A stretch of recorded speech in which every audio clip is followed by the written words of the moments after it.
आप बोलो कौन सा, आप बता दो कौन सा।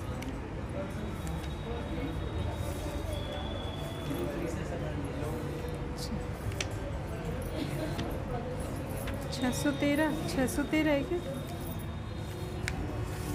613।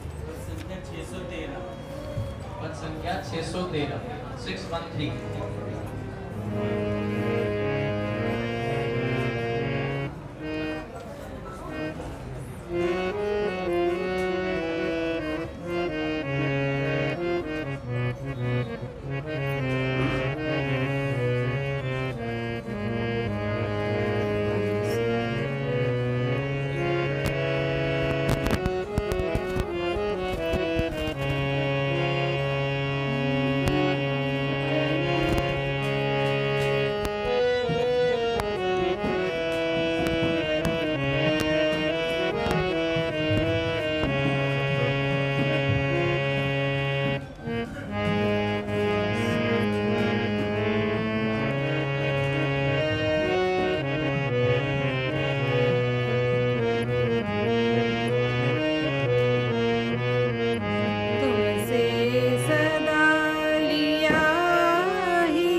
बोले श्री भक्तवत्सल भगवान की जय।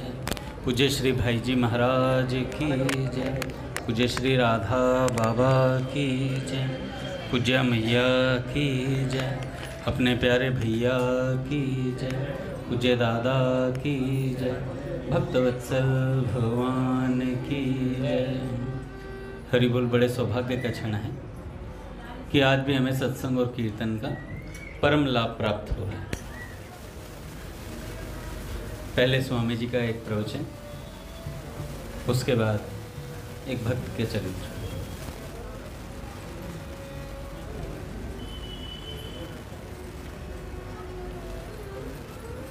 विषय है सत्संग की अमूल्य बातें।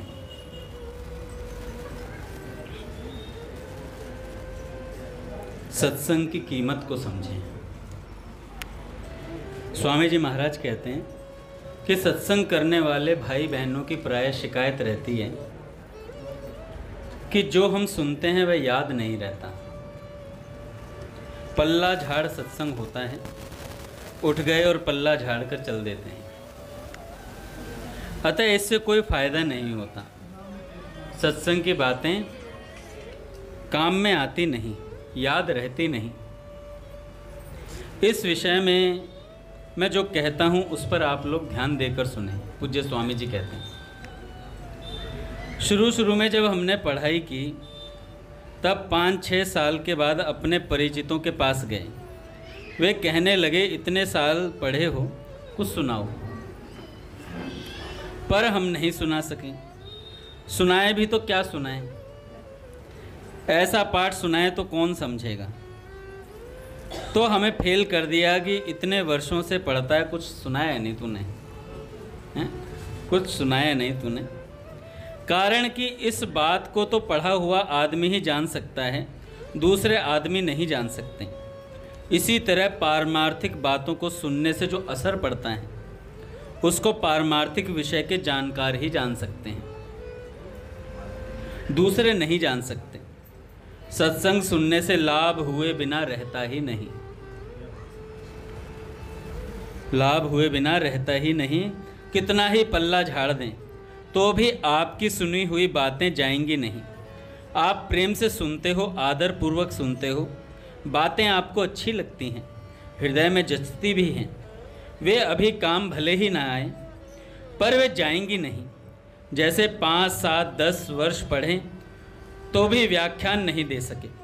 व्याकरण में प्रथम श्रेणी से पास हो गए, मध्यमा पास हो गए, पर व्याख्यान देने को कहें तो आता नहीं। अब हमने व्याकरण पढ़ा है, न्याय पढ़ा है, इसकी बात उनके सामने क्या सुनाएं? एक पंडित जी थे, वे राजा को कथा सुनाया करते थे। पंडित जी ने अपने लड़के को पढ़ने के लिए काशी भेजा। काशी में 8-10 वर्ष पढ़ाई करने के बाद वह वापस आया तो राजा ने पंडित जी से कहा, आपका लड़का इतना पढ़कर आया है तो कुछ सुनाएं। वह लड़का व्याकरण और न्याय खूब पढ़ा था। उसको सुनाने के लिए कहा गया तो उसने एक कनस्तर में बहुत से कंकड़ डालकर उसको जोर से हिलाया और बोला कि बस, इसके सुनाने में और मेरे सुनाने में कोई फर्क नहीं है। इसके सुनाने में और मेरे सुनाने में कोई फर्क नहीं है। चाहे यह सुन लो, चाहे मेरी बातें सुन लो। अब पढ़ाई की बातें सुनाए तो उनको कौन समझेगा? देखो सज्जनों, व्यापार करने वाला जैसे व्यापार का मर्म जानता है, वैसे व्यापार की बातें सुनकर सीखने वाला नहीं जान सकता। एक बार किसी ने मेरे से व्यापार की बात पूछी, मैंने उसका उत्तर दे दिया। फिर वही बात उसने सेठ जी से पूछी, सेठ जयदयाल गोयंदका जी से, और गोयंदका जी ने उसका उत्तर दिया। उन दोनों को मैंने देखा, गोयंदका जी ने जितनी सुगमता से व्यापार की बात बताई उतनी सुगमता से मेरे द्वारा नहीं बताई गई, क्योंकि स्वामी जी ने कभी व्यापार किया नहीं था। व्यापार के विषय में मैंने भी सोचा है, समझा है और बहुत बातें मैं जानता हूँ। अब तो व्यापार की बातों का यहाँ तक अनुभव हुआ है कि एक व्यापारी ने मेरे से कहा कि मैं तो व्यापार आपसे ही सीखा हूँ। स्वामी जी ऐसा सीख गए। व्यापार की बातें वे मेरे से पूछते, सीखते और फिर उसके अनुसार व्यापार करते। वे व्यापार में अच्छे होशियार और तेज हो गए। जो संसार में रचा पचा न रहकर उससे ऊंचा उठता है, वह संसार को जितना जानता है उतना संसार में रचा पचा रहने वाला नहीं जानता। मनुष्य संसार से अलग होकर ही संसार की बातों को विशेषता से जान सकता है। ऐसे ही वह परमात्मा के साथ एक होकर ही परमात्म तत्व की बातों को विशेषता से जान सकता है। परमात्मा से अलग रहते हुए कितनी ही परमात्म तत्व की बातें सुने, कितने ही शास्त्र पढ़े, कितने ही अध्ययन करें, वह परमात्मा को नहीं जान सकता। आप कहते हैं कि हमने सत्संग की बातें तो सुन ली, पर वह हमारे काम नहीं आती, परंतु वास्तव में सच्ची बात कभी निरर्थक जाती ही नहीं। सेठ जी कहा करते थे, आज कोई इन बातों का ग्राहक नहीं है, पूज्य सेठ जी कहते थे गीता भवन में जब सत्संग होता है, क्योंकि मारवाड़ी मिश्रित हिंदी बोला करते थे, तो किसी को समझ में आई, किसी को नहीं आई, तो अपना जिसको आ गई उसने पकड़ ली बात, जिसको नहीं आई वो अपना चला गया। कई लोगों ने कहा सेठ जी आपकी बात समझ में नहीं आती हैं, तो सेठ जी ने कहा कोई बात नहीं, ये बातें हवा में रहेंगी, इसके परमाणु, जब कोई ग्राहक आएगा उसके पास आ जाएगी, उसके पास ये बातें अपने आप पहुंच जाएंगी। तो परंतु वास्तव में सच्ची बात कभी निरर्थक जाती ही नहीं, क्योंकि सत वस्तु का कभी अभाव नहीं होता। ना भावो विद्यते सतः। इसकी क्या पहचान है? पहचान यह है कि सत्संग का समय होने पर आप घर में रुक नहीं सकते, सत्संग की तरफ खींचते हैं। यह कौन खींचता है? आपके भीतर जो संस्कार जमा है, यही आपको सत्संग की तरफ खींचता है। सत्संग में जो आपकी रुचि है, वह रुचि कहती है कि आपके भीतर सत्संग के संस्कार हैं। आप उनको जान नहीं सकते, पर लाभ होता है। अब आप मेरी दूसरी बात सुनो। सत्संग के समान उग्र साधन, उग्र तपस्या, उग्र पुण्य कोई है ही नहीं। उग्र का अर्थ लगा लो तेज। हजारों वर्षों की तपस्या से जो लाभ नहीं होता, वह लाभ सत्संग सुनने से तत्काल हो जाता है। कई लोगों ने खुद मेरे से कहा है कि सत्संग सुनने से हमें बहुत लाभ हुआ है, हमारी वृत्तियों में बहुत फर्क पड़ा है। सत्संग करें और फर्क ना पड़े, ऐसा हो ही नहीं सकता। कोरी कथा ही ना सुने, प्रत्युत सत्संग की बातों को गहरा उतर कर समझे तो एकदम फर्क पड़ता है। अच्छा, कई लोग चुटकुले तो सुन लेते हैं, अपने मन के अनुकूल जो होता है वो सत्संग सुन लेते हैं। जो थोड़ा प्रतिकूल होता है ना, जो थोड़ा वजन डाले दिमाग पे, सोचने को मजबूर करे, उसको नहीं सुनना चाहते। अब आप स्वामी जी की साधक संजीवनी उठाओ। हमारे रामकृष्ण प्रभु 9वें अध्याय पे पहुंच गए। साधक संजीवनी नित्य पढ़ते हैं, नित्य अध्ययन करते हैं, स्वाध्याय करते हैं। अब इनसे कोई पूछे इन्हें स्वामी जी की बातें समझ में आ रही हैं नहीं आ रही हैं? अरे 100 बात पढ़ी होंगी, एक पल्ले पढ़ी होगी तो भी भला है भैया, तो भी लाभ है।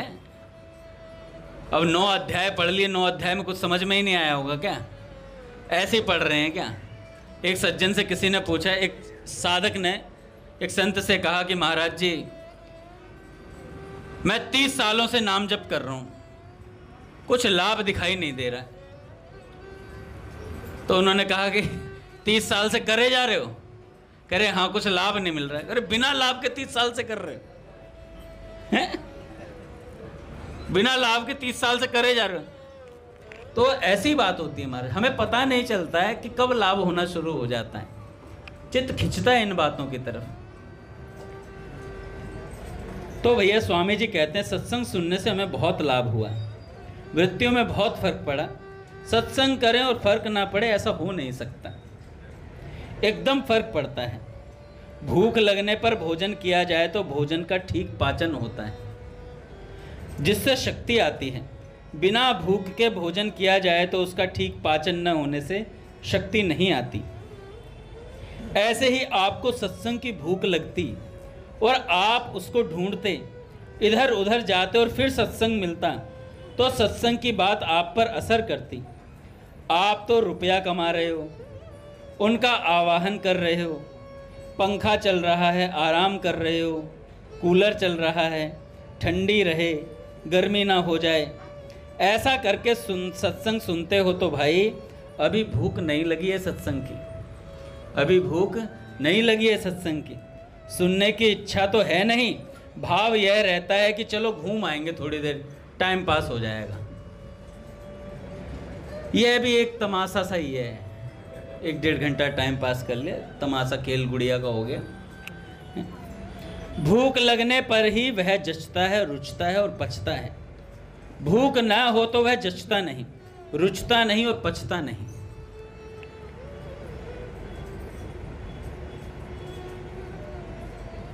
स्वयं ज्योति जी महाराज हुए बीकानेर में, नरसिंह सागर पर ठहरे हुए थे।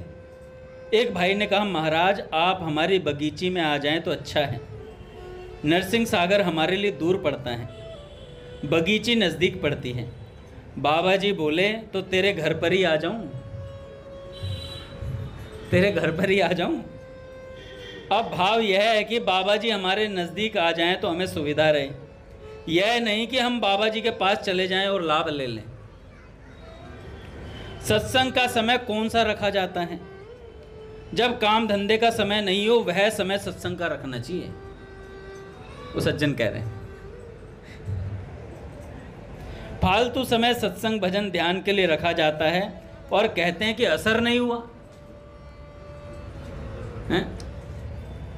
असली समय तो रुपया कमाने में लगाते हैं और फालतू समय सत्संग में लगाते हैं, तथा लाभ असली चाहते हैं, लाभ असली चाहते हैं।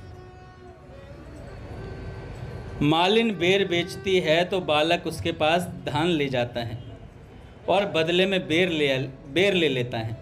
बालक कहता है कि और बेर दे दें, तो वह 1-2 बेर और दे देती है। जब वह और बेर मांगता है तब वह कहती है, तू कितना धान लाया है,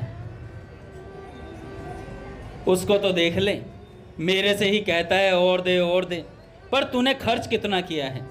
ऐसे ही आपसे पूछा जाए कि सत्संग के लिए आपने कौन सा समय खर्च किया है, नींद का समय खर्च किया है कि व्यापार का समय खर्च किया है या असली काम का समय खर्च किया है। पूछा जाए कि सत्संग में आप आए नहीं, तो कहेंगे कि आते तो थे पर एक आदमी से बात करने में लग गए तो भूल गया मैं सत्संग में आना। फिर देखा तो ओहो समय हो गया, ओहो समय हो गया। पूछा जाए कि कल क्यों नहीं आए, तो कहेंगे कि महाराज मुकदमे की बात चल गई थी, उधर चले गए इसलिए आ नहीं सके। फिर पूछें कि परसों आप क्यों नहीं आए, तो कहेंगे कि महाराज क्या करें, बात ऐसी थी कि भोजन करके पलंग के सहारे बैठे तो नींद आ गई, नींद खुली तो देखा ओहो सत्संग का समय हो गया, सत्संग का समय हो गया। अब जाकर क्या करेंगे, घर का कोई काम ना हो, बात करने के लिए कोई आदमी ना हो, नींद भी नहीं आए, ऐसे फालतू समय में सत्संग करना चाहते हो, ऐसे फालतू समय में सत्संग करना चाहते हो। पहले आप ये तो देखो आप लगा कितना रहे हो धन, फिर देखो लाभ होता है कि नहीं होता। आप जितनी लगन से यहां आते हो उससे ज्यादा लाभ आपको होता है, यह एकदम पक्की और सच्ची बात है। आप जितना खर्च करते हो उसकी अपेक्षा ज़्यादा लाभ होता है, इसमें मेरे को संदेह नहीं है। अगर ज़्यादा खर्च करोगे तो ज़्यादा लाभ होगा। जिस वस्तु में समय लगाया जाता है उस वस्तु से प्रेम स्वाभाविक हो जाता है। जिस वस्तु व्यक्ति परिस्थिति में आप समय लगाओगे उस वस्तु व्यक्ति परिस्थिति से आपको स्वाभाविक प्रेम हो जाएगा। तो जितना ज़्यादा खर्च करोगे उतना ज़्यादा लाभ मिलेगा। सत्संग की बातें कुछ काम नहीं आती, ऐसी बात क्यों पैदा हुई कि लोगों ने यह कहना शुरू कर दिया सत्संग सुनने से क्या लाभ होता है। ऐसा एक ने कहा, 2 ने कहा, 3 ने कहा, 4 ने कहा, हल्ला मच गया। अच्छे आचरणों वाले 8-10 ब्राह्मण थे, उनके मन में आ गई कि ये लोग मदिरा पीते हैं, हम यदि मदिरा पी लें तो हमें पंक्ति से बाहर कर दें, पर हम एक बार देखें तो सही कि इसमें कितना रस है। वे सब एक जगह इकट्ठे हुए और सभी दरवाजे बंद कर लिए, जिससे भीतर कोई नहीं आए। अब लगे मदिरा पीने। थोड़ा नशा आया तो एक ने कहा हल्ला मत करो, दूसरा बोला हल्ला मत करो, तीसरा बोला देखो हल्ला मत करो, हल्ला मत करो, हल्ला मत करो, और हल्ला हो गया। ऐसे ही एक ने कहा सत्संग की बात काम नहीं आती, दूसरे ने कहा हाँ काम नहीं आती, काम नहीं आती, काम नहीं आती, काम नहीं आती, और सत्संग की बात फालतू लगती है। फिर सभी सब उसी ढर्रे पे चल देते हैं। समझ नहीं आ रहा। जैसे पीछे जब माहौल बनता है बातचीत का कई भक्तों का, ही दूसरा कहता ही, तीसरा फिर हंसता जी, अब भाई सत्संग की बात निकल गई, तुम ही में लगे हुए। तो ऐसी बात निकल जाती है सत्संग की। फिर कहते हैं लाभ नहीं हो रहा, और कई तो एक और बहाना बनाते हैं। भरत भैया बड़ा अच्छा बहाना होता है, हम तो जैसे मंदिर में आए थे ना आज भी वैसे ही है, हम में कोई बदलाव नहीं आया। मैं बड़े दुख की बात है,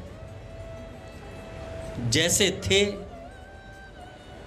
वैसे ही हैं, कोई बदलाव नहीं आया। भगवान के प्रति कोई लालसा नहीं बढ़ी, चित्त भगवान में लगा नहीं। तो कहते नहीं नहीं नहीं अंगद जी आप मेरी बात नहीं समझे, मैं सदा बच्चा ही बना रहना चाहता हूं। वाह क्या अद्भुत बात है, मैं सदा बच्चा ही बना रहना चाहता हूं। नानक नन्हे बने रहो है? वो नानक जी ने कुछ और परिप्रेक्ष्य में कहा बच्चे ही बने रहो, मतलब आओ सत्संग में 2-4 जनों के सिर पे कूदो, सत्संग को हड़बड़ दौड़ करो और चले जाओ हैं। और कोई बच्चा ये बोलेगा कि तो भैया बच्चा नहीं बनना, बड़े हो गए हैं। अच्छा बाकी सब चीजों में हम बड़े हैं, बाकी सब चीजों में बड़े, सत्संग समझने में छोटे हैं, समझाने में भी बड़े हैं। अब मैं गौरांग को कितना समझा दूंगा, जब कोई मुझे समझाएगा मैं कहूंगा मैं तो बच्चा हूं भैया जी, अभी मैं खुद के समझने की बारी आएगी तो मैं अभी बच्चा हूं, और दूसरे को समझाने की बात आएगी, ओह समझो जरा ध्यान से, जरा ध्यान से सुनो। तो ऐसी बात है भैया, हाँ में हाँ मिला दी, हल्ला मचा दिया, ठंडे दिमाग से विचार नहीं करते कि सत्संग की बातें कितने काम में आई, कैसे कैसे काम में आई। सत्संग की बातें काम में आती हैं, ऐसा मैंने देखा है। ये कौन बोल रहे हैं? जिन्होंने पूरा जीवन सत्संग किया। महाराज स्वामी राम सुखदास जी महाराज जब गीता भवन पहुंचे तो सेठ जी से कहा महाराज मैं धांप के आया हूं, मतलब कह भी लिया सुन भी लिया सत्संग, इतना सत्संग में करके आया हूं, ना मेरी इच्छा है सत्संग बोलने की, मेरा कोई चाव नहीं है सत्संग बोलने का। तो स्वामी जी महाराज ने कहा आज तक अपनी इच्छा से सुना और सुनाया, आज से मैं कहता हूं तुम्हारा जो साधन है ना भगवान को प्राप्त करने का वो सत्संग ही है, सत्संग सुनाना ही तुम्हारे जीवन का लक्ष्य है। तब स्वामी जी ने कहा अब बोलूंगा। और महाराज 30 साल कैंसर रहा, अंतिम समय मरते मरते भी सत्संग बोलते हुए गला भर आता था, एकदम गले से आवाज नहीं निकलती थी। आप स्वामी जी के प्रवचन सुनो, समझ में नहीं आती थी आवाज। आखिरी प्रवचन आप देखेंगे, नाम है उसका अपने घर, अपना घर, अपना असली घर कौन सा है ये बताया स्वामी जी ने उसमें। तो सोचिए कितना कष्ट सह के भी सत्संग सुनते सुनाते साधकों की समस्याओं का समाधान करते हुए गए हैं, कैंसर होने के बावजूद। यहां तो सिर में दर्द हो जाए, सेरिडोन ले लो, बैठ जाओ, कोई बात नहीं, थोड़ी देर में ठीक हो जाएगा, नहीं होगा तो क्या हो जाएगा, मरेंगे तो हम है नहीं सिर दर्द से। तो स्वामी जी कहते हैं हमने देखा जो आदमी सत्संग करने वाले हैं उनके बीच आपस में खटपट मचती है, और उसको मिटाने जाते हैं तो बहुत जल्दी मिट जाती है। परंतु जो सत्संग नहीं करते उनकी खटपट को मिटाने जाते हैं तो वह मिटती नहीं, उल्टे हमारे से लड़ पड़ते हैं। यह बीती हुई बात बता रहा हूँ मैं। हमने तो गांव में भटक कर देखा है कि जिन गांवों में 100-200 वर्षों से कोई संत नहीं आए, सत्संग नहीं हुआ, वहाँ के लोगों के आचरण बिल्कुल भूत प्रेतों की तरह हैं, पशुओं की तरह हैं। परंतु जिन गांवों में संत आए, सत्संग हुआ, उन गांवों में दूसरे गांवों से विलक्षणता है। पूज्य दादा तो स्वामी जी कहते हैं कि भैया फर्क पड़ता है, मज्जन फल पेखई तत्काला।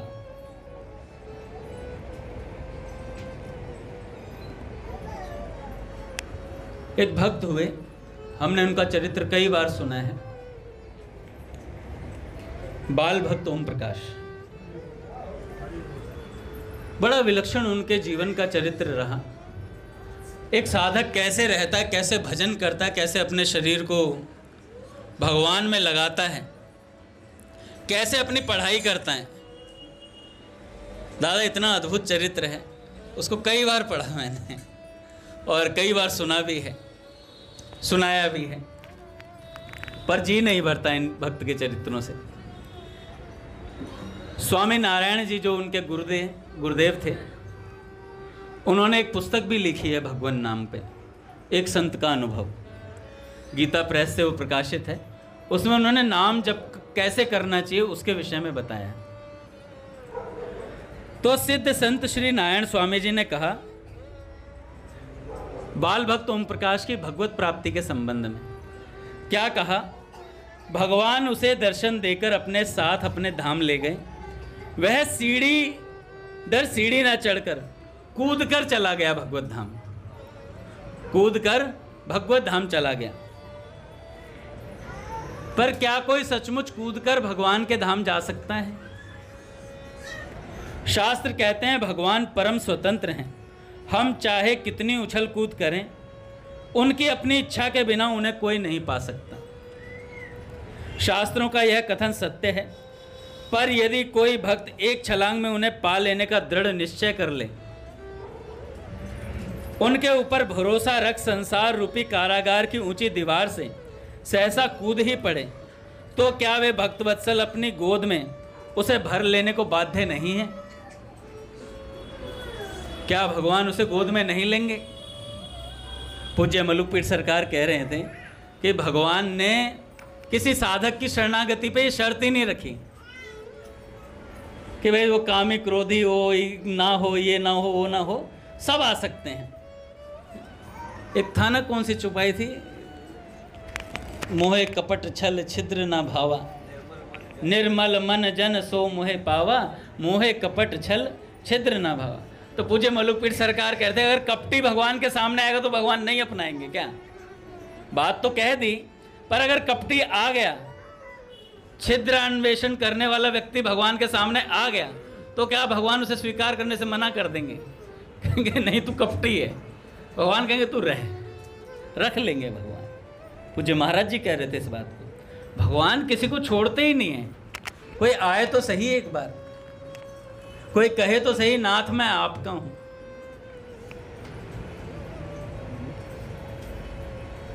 तो संसार रूपी कारागार की दीवार को सहसा कूद कर लांग कर चले गए। शास्त्रों में कथन भी सत्य है कि भगवान को प्राप्त करने के लिए सीढ़ी दर सीढ़ी चढ़ना पड़ता है। श्री रूप गोस्वामी जी ने भक्ति रसामृत सिंधु में श्रद्धा, साधु संग, भजन क्रिया, अर्थ निवृत्ति आदि भक्ति के कई सोपान बताए हैं। पर कोई शीघ्रता से पाना चाहे तो क्या भगवान नहीं ललायित होंगे उसके लिए? अवश्य ललायित होंगे।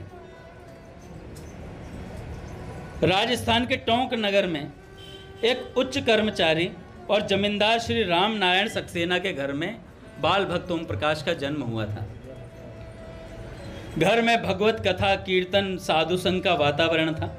स्वच्छ और सरल हृदय के ओम प्रकाश को ध्रुव और भगवान की कथाएं और भक्त प्रहलाद की कथाएं, ये सब कथाएं बड़ी अच्छी लगती थी, बचपन से ही सुनते थे और अटल विश्वास हो गया इन भगवान के भक्तों की कथाओं को सुनते सुनते। हमें कथाएं सुनानी चाहिए अपने बालकों को, सत्संग की बातें भी बतानी चाहिए। याद रटवा दो, समझ नहीं आ रही रटवा दो, कोई फर्क नहीं पड़ता। वो पूज्य अपने मोहताजी पिताजी कहते हैं कि ये संस्कार पड़ जाते हैं बालक के मन पे कि भाई ये भगवान की ऐसी ऐसी बात होती है, भगवान ऐसे होते हैं। ये छोटी छोटी बातें हमें पढ़नी चाहिए।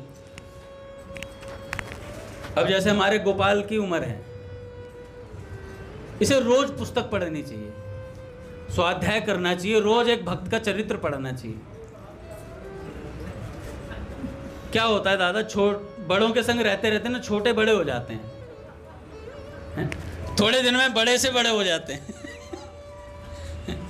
क्यों? उन्हें कुछ कहें तो बुरा मान जाते हैं। पर स्वाध्याय की बात तो मैं हर साधक को बोल देता हूँ, तुम्हें भी इसीलिए बोल दिया मैंने। नाराज होना मत, और नाराज होगे तो मेरा क्या करोगे? मैं क्षमा मांग लूंगा भाई। तो स्वाध्याय करना चाहिए हर साधक को।